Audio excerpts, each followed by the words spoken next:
Hey, good evening. Just give me a second. Listen, I'll have the gabagool. All right.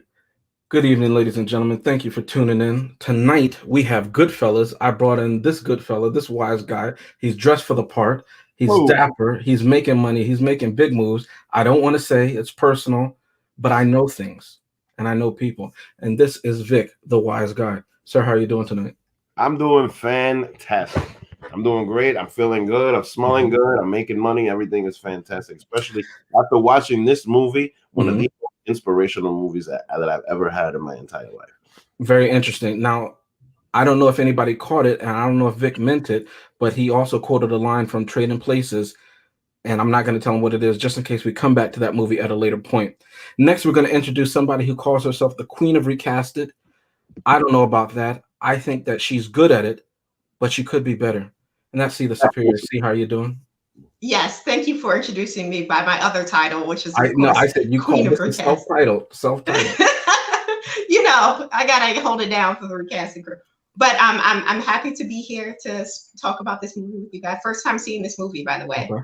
So, Vic, is this your first time seeing this as well? Oh, okay. oh, not the VHS. He came prepared. And last but not least, we saw him. Well, he was referenced in the last time, but next time we get to see him in a hologram. Tonight, you get to see him live. It's the executive consultant. Sir, how are you doing? I'm doing well. I feel a little underdressed, Vic. I guess I didn't dress the part. It's so funny. We all dressed. Maybe we could have taken a picture, and that could have been the thumbnail for recasting tomorrow. I don't know. But hey, you will never live down that picture if you get dressed up for Chris one day and take a picture. Man, he will pull that out 10 years later. It's right there in front of my TV, the picture of you and me. You lucky it's not on my desk anymore. The wise guy. Yes, the wise guys. As I said, it is Vic's pick, Goodfellas. I'm going to give a brief synopsis. Vic is going to take it. We're doing things a little bit differently. We know we usually do the formats. We still give you some of them. We give you recasted, but we break that up in a separate section, so it's piecemeal for you. We're trying to make this a little bit more digestible, but we do appreciate those who tune in live. Here's a synopsis for Goodfellas, and then Vic, I'm very curious, man with the VHS, you're going to tell us what you liked about this movie. But basically, it's the coming-of-age story in a life of crime of Henry Hill as he climbs in status within the Lucchese crime family. And that is essentially Goodfellas, based off of the book by Nick Pileggi called Wise Guy, that came out about, I think, 5 years before this movie was released. I think this movie came out in 1990, if I'm correct in my timeline. So, Vic, why don't you take it if you would like? Well, it's it's. I think that this is one of the greatest Italian mob movies that ever made. I love anything that has Robert De Niro and Joe Pesci together. I feel like those two are like tag team champions. Yes. When it comes to this movie, it's a true story. It's a story about Henry Hill, and this is something that consistently gets repeated. It's something that you constantly see. It's 2.5 hours long, and it is just a roller coaster the entire time. It is a great time, a great movie. It's a little homey for me because a lot of it is based in Queens, and it's at a different time. It's at a time from basically from the 40s to the 80s, and you get to learn a lot about how much things have changed and what was going on during that time. And one thing that I do like most of all is that it showed people outside, people involved that weren't necessarily Italian, and that's one of the things that I really appreciated the most as far as the whole story. Now we're going to dive more into it, but this is just it was just awesome. It was just awesome. I really enjoyed it. Always have enjoyed it. Clearly, I have the original, the VHS and everything. The dinosaur. Yes, I have that. And I actually was about to try to watch it, but I didn't want to pull out the VHS and do all that. Anyway, but yeah, no, I mean, this is just one of my favorite movies, and I have a feeling that a lot of people are going to watch this show, because I have a feeling that a lot of people feel the same way that I do about this movie. Exec, you want to jump in here, or you want me to go? Unmute yourself. I'll I read your am. lip. This is the first time I actually watched this movie. Really? I know it came out 31 years ago, or 21 years ago. 31 years ago.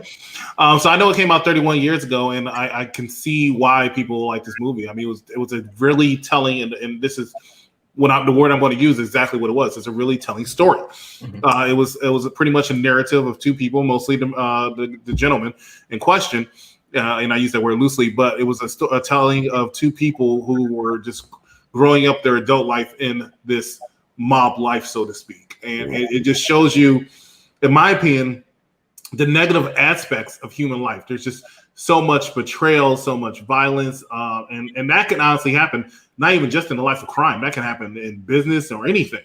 It's just, it's not a movie, in my opinion, that's that has that watching effect. And what I mean by that watching effect, I mean something that you watch, Monday, and then you watch again 2 Tuesdays from now or something like that. Now I know Wise Guy pulled out the VHS, leaving you to believe that it's possibly something he can. If you can, that's fine. That's on you. But for me, it wouldn't be. But it was definitely a story that felt like I was on a ride, and I felt the ride with the story. I thought the acting in this movie was very, very powerful. I mean, they had some A-list stars in it. I got to give a lot of credit to the casting of this movie, and I think they knew what they were getting when they casted these people. Now, the things I don't like about this movie is pretty much there's one guy who was so annoying to me, and not in a bad way. He did his job, but he was so annoying to me that I just really wanted to go to him and break him in the nose, and that's Joe Pesci's character. He was just such a prick. My least favorite I'm reading Damien's comment here, but my least favorite scene was when he shot that guy, after he said, I couldn't stand that scene. And once again, it's not because it was a bad scene. It wasn't a bad scene. It did exactly what it was supposed to do. But I don't like bullies, right? I used to be one, supposedly. So I don't like bullies, right? So why am I, you rag this guy? You killed somebody earlier who used to treat you the same way and who just kept saying stuff, shine shoes, and then you killed him for it, right? Or you thought you killed him for it and you stuffed him in your truck and you killed him again or whatever. But then you do the same thing to this guy who stood up for himself. He's getting respect, and then you shoot him for it after you shot him in the foot. Couldn't stand it. So that was my least favorite scene of that. So even though we're no longer doing the segment, so to speak, I'm still throwing it in there. And there was a quote I had, but unfortunately right now, I kind of forgot that quote. That's bothering me. Oh, yeah. When he was introducing, what was his name? It wasn't Petey. Who's Big Boss? Paulie. Yeah, everybody's named Paulie. He was introducing Paulie. He said Paulie didn't move much.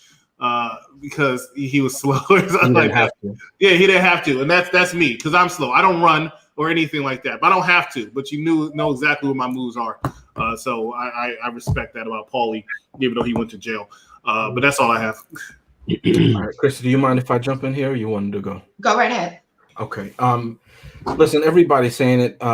If you're of a certain age, more than likely you've probably seen this movie. Not everybody, obviously, because who sees every single movie that comes out, right? Mm-hmm.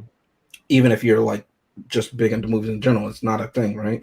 But I'm one of those people that have seen this movie, as Chris says, again, not Monday through Friday, but whenever it's on, I'll spend 15, 20 minutes. Let me see this, because every part of this movie, at least for me, I'm engaged. I'm wrapped up in. I have to say the acting alone in this movie is fantastic. You see, there's a lot of drug use in the second half of this movie. And you really see the progression of how it envelops Henry Hill's character, Henry, and how he just becomes consumed by it. No pun intended, because of what the drug is. But and you see all the different stages, all the different tells, and everybody around him who they're not really switching up, because even in the beginning of the movie, they're all enablers of one another. As Henry says, or as Karen says, when we went on vacation, we all went on vacation together. It was all insular. Mm-hmm. You might say almost cultish if it had a spiritual or religious aspect to it, right? So they all enabled one another. So as Henry says, and because he narrates the movie, you know, I craved it. I longed for it. Even Karen, when she narrates portions of it as well, and you see the scene is very emotionally draining, and you see her like at her wits end. She says, "I have to be honest with myself. I have to do this," and it's almost like a hindsight because obviously in the moment they went a different route because we're seeing the story fold out. But I loved, as I always said, and as I said last episode when we talked about the Force Awakens. Um, excuse me, I love character pieces. I love character beats, right? And this movie is all about different characters, right? And it's interesting because even though they, and I'm talking about that the crime life and that crime family, they portray themselves as a family, right? And they have the appearance of it. There is no loyalty, there is no love, right? And in the end, as Henry says, I knew who Jimmy was, so I never got involved in that heist that they did. I just gave him the idea. He gave me a little, you know, info credit talking about money, but I didn't get involved because I know how Henry is. I know that he's paranoid, and excuse me, in some part of his brain, he knew that Jimmy would do the same thing to him that he did to the other people involved in it, even though Jimmy was a pseudo uncle figure or father figure, depending on what time it is and to whom. You could argue that was Paulie as well, right? And the same is true in the end when Henry didn't want to go to jail for however many years because they're doing RICO at this point. He said, "That one, it's that one, it's that one." So I just want to say the acting is phenomenal because you forget that you're watching a movie. You're so engrossed. And to Chris's point about Joe Pesci, let me just say, Joe Pesci brings it in every role that I've seen him in, even if he's one of the sticky finger bandits, right? You believe that he believes he's that character. And I just love this because if I don't know about you all, but I watch a lot of these movie commentaries. What's going on, Matt? And a lot of this movie is ad-libbed.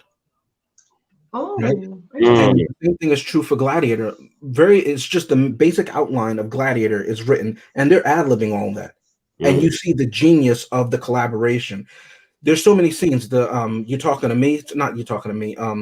You calling me a funny. You think clown? I'm funny? Yeah. Yeah, you think I'm funny when they're having dinner at Tommy, who's Joe Pesci's character, at his mom's house. Only 3 lines were written. They're all just ad-libbing. And the trust that they have to play that game of tennis back and forth, right? And to volley that, you know, it's phenomenal. I just love it. And even if people have only seen this movie piecemeal and never seen it whole, you can kind of show different snapshots and say, "Oh, I've seen that before."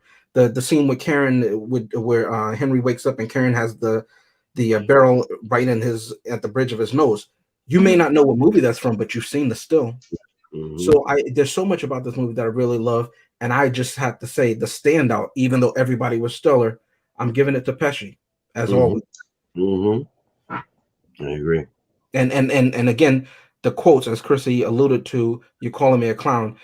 That story, just a little aside, Joe Pesci grew up around those people the same way Scorsese did, and Joe Pesci pulls Martin aside and he says, "Hey, don't tell anybody. Let me just go." So if you rewatch that scene, none of the actors except Scorsese and Pesci knew that he was going to say that.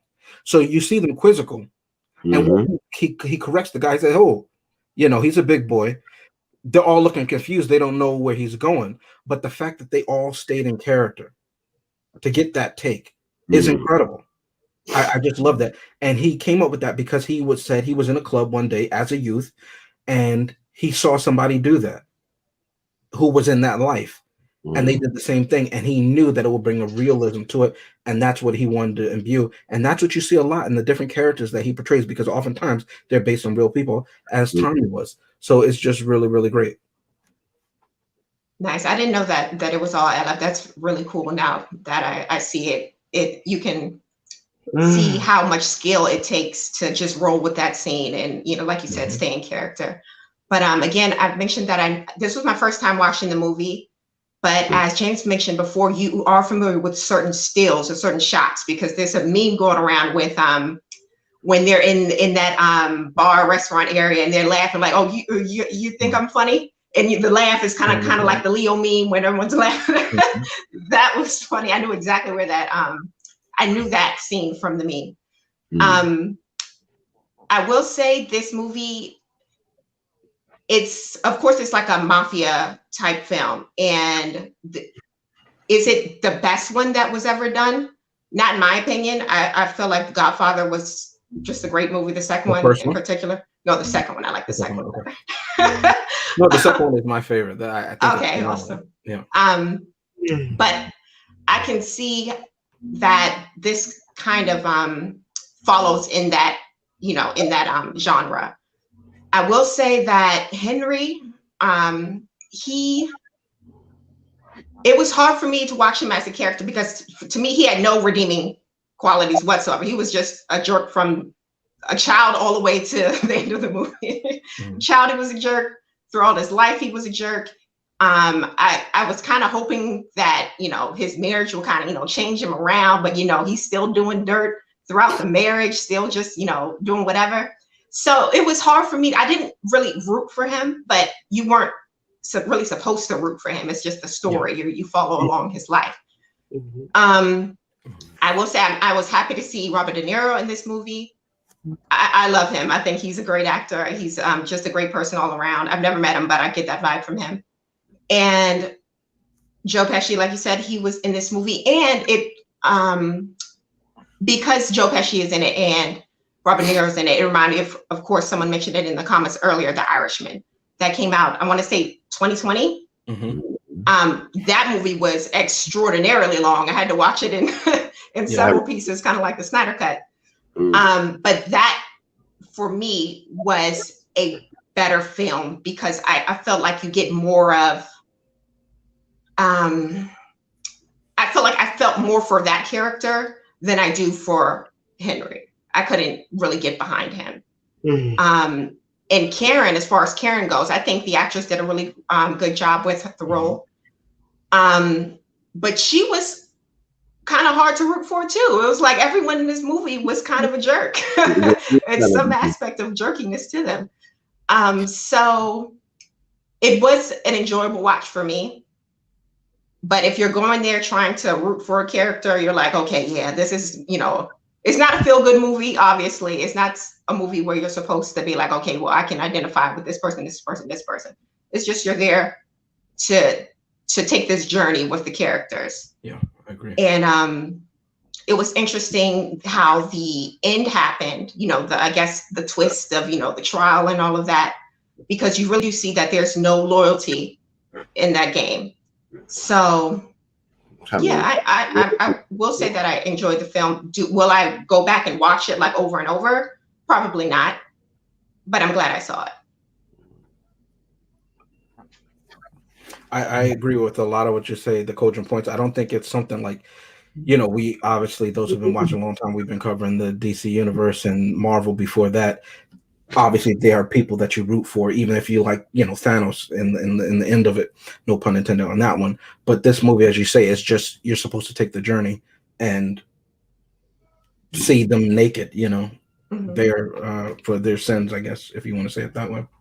And also, I forgot to mention, I did enjoy Paulie's character, though. I did enjoy seeing him on screen. I like the fact that, you know, he was the boss, but he was kind of also in their personal lives, like when Henry was cheating on his wife and he wouldn't go home. Him and Jimmy made that house call pretty much to his mistress's house, like, look, you got to go home to your wife, da-da-da-da-da. So it's like, yeah, he's the boss in almost all aspects of their life. And I thought that was interesting to see that. But that's just me. I thought what Karen did was pretty badass. Karen did what she did. I felt bad for her in that scene because. Which scene are you talking about? Oh, when he had the mistress? Yeah, when he had the mistress, I guess she had the gun to his face or whatever.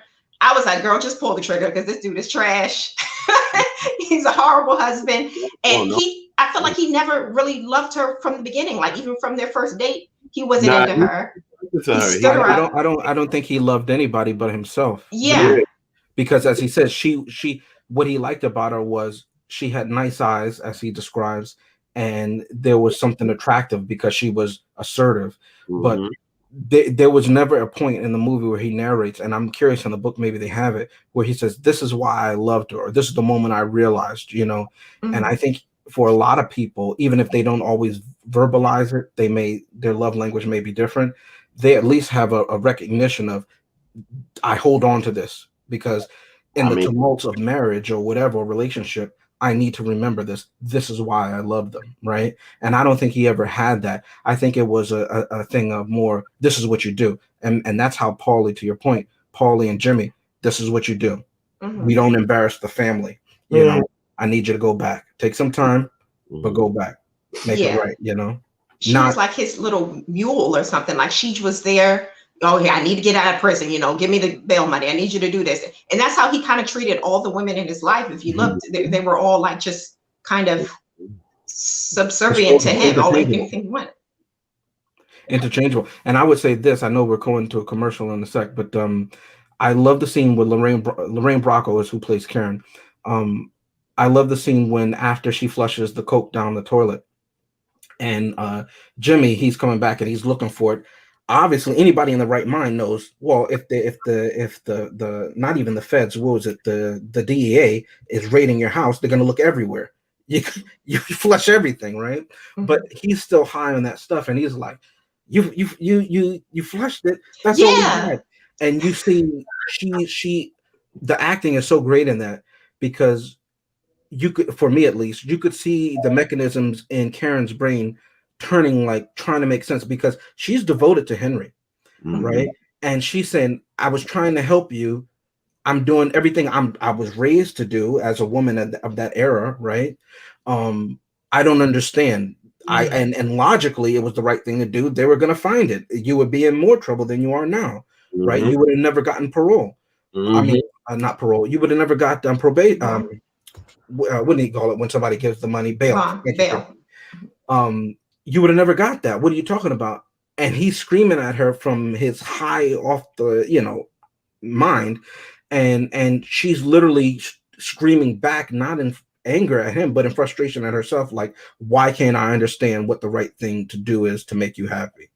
And it's great storytelling and it's great acting, because even though this movie is male centered, a lot of times you have peaks in this movie. There's when the women are with the guys, their girlfriends are with the guys, and the one says, I saw Sammy Davis Jr. perform live, right? And I could see why a white woman would like him. Now, mind you, this is a period movie, so it takes place in that era. And you see the other woman, they're having a personal conversation, but they have to couch it within the confines of what the men are comfortable with. Facts. And I like that the movie didn't try and make it like a movie that would, like Kaden mentioned, that would come out in 2021, because that's not realistic. Women acted a certain way, and the movie is not saying it's right or wrong. It's just saying that is what it was. And some people there's a lot of N-words in this movie as well. But I like that they put that in there, because it would be unbelievable if they're treating the women that they love, the women in their lives, like that. Why would they be treating Black people better?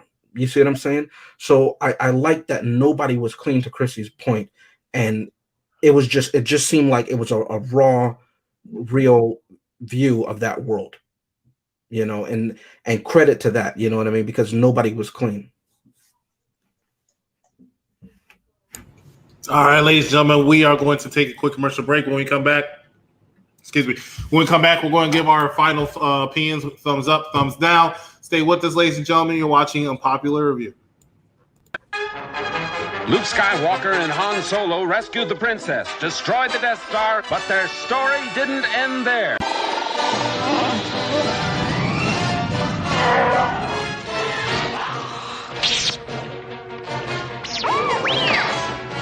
A big, new, sprawling space adventure in the Star Wars saga, The Empire Strikes Back.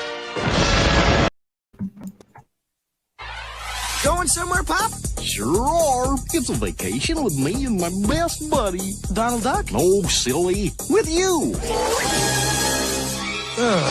It's Goofy.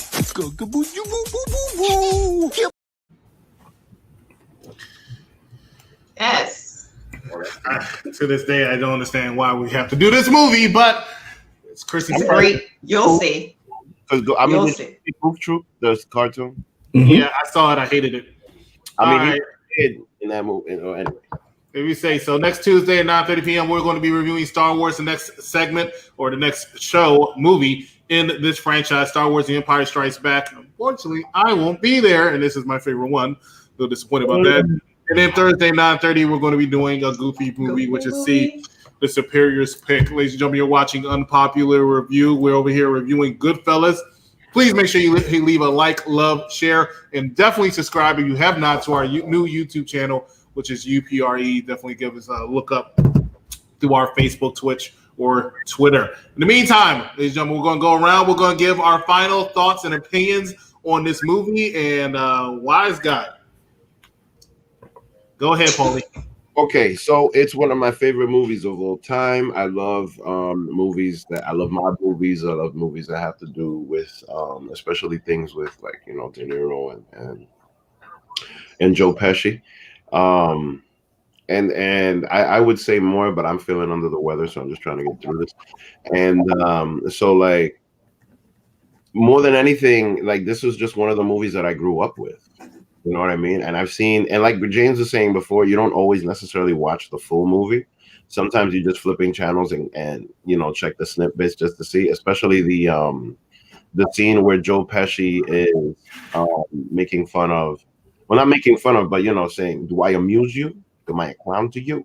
You know what I mean? Or like and the other one when he's with his mother and his mother is though like, why don't you settle down one of these days? I settled down with a nice girl. I settle down every night. I rise up. I love you.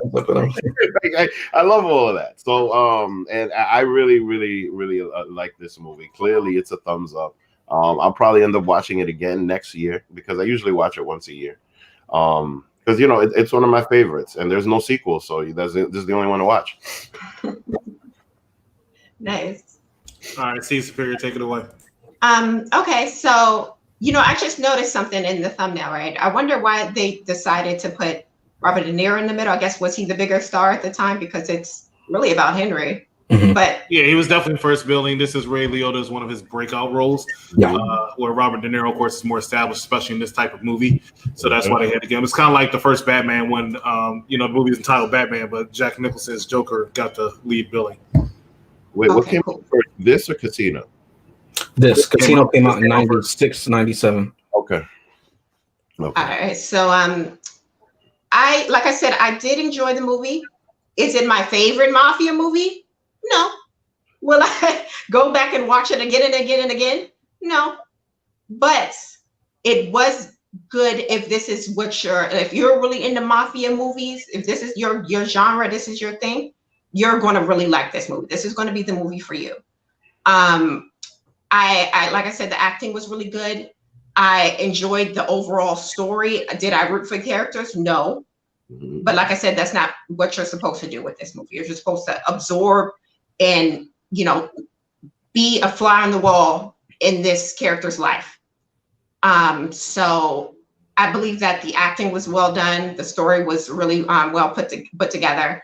I believe that the decisions that the directors made were really smart decisions, how like sometimes it looks like he was talking directly to us, kind of like almost breaking the fourth wall.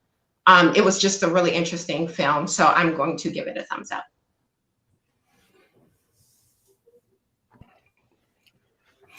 You'll notice that a lot of us are saying similar things, and I think that's a testament to the movie and not us, having some pre-planned opinion about this movie. We don't.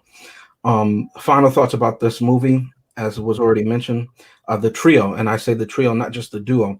In front of the screen, yeah, you have De Niro and you have Pesci, but behind the camera, you have Scorsese. And if you look at their other team-ups, they always do phenomenal work together. You can't do that unless you have a level of trust. And oftentimes, if you hear actors talk about the craft, in order for them to do certain scenes, and it's not just a love scene, they call it love, but you know what I mean? It's not just that. There has to be a trust between the two.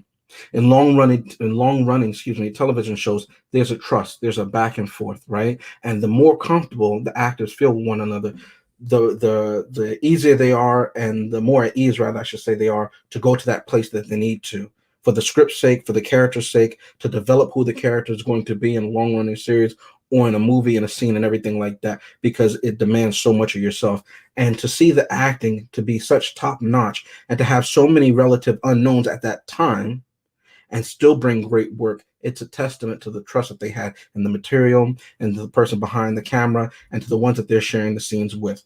It's just really, really great work, and I can't say that enough. And even about Casino, as Vic brought that up, it's another great movie and another breakout role for Sharon Stone. Another thing, Scorsese's mom and dad in this movie, I didn't talk about it earlier, but I love that he puts his mom and dad in the movies. I said that about Tyler Perry when we did our Christmas episode in the Medea, and he had some people who, in times past, money was made off of them because they would have different sound bites and ringtones made from them, but the people who made the actual original audio didn't benefit from that. Well, whenever you have a line in a movie, I think automatically you become a member of SAG, right? And so there's certain benefits that you get, especially as you get older, those come in handy. And I like that his parents, who I assume were retired at that time, he was able to give them something and not feel like here's just a little handout, but they could actually work for it, and they do really great. Who am I talking about? Vinny, the one who's with Tommy when he's whacked, Joe Pesci's character in the end, who he's whacked, and the guy who's cooking in the prison, that's Martin Scorsese's father. You'll see him in other roles too, in other movies. I think he's also in Casino. There's a sequence when he's in Casino as well.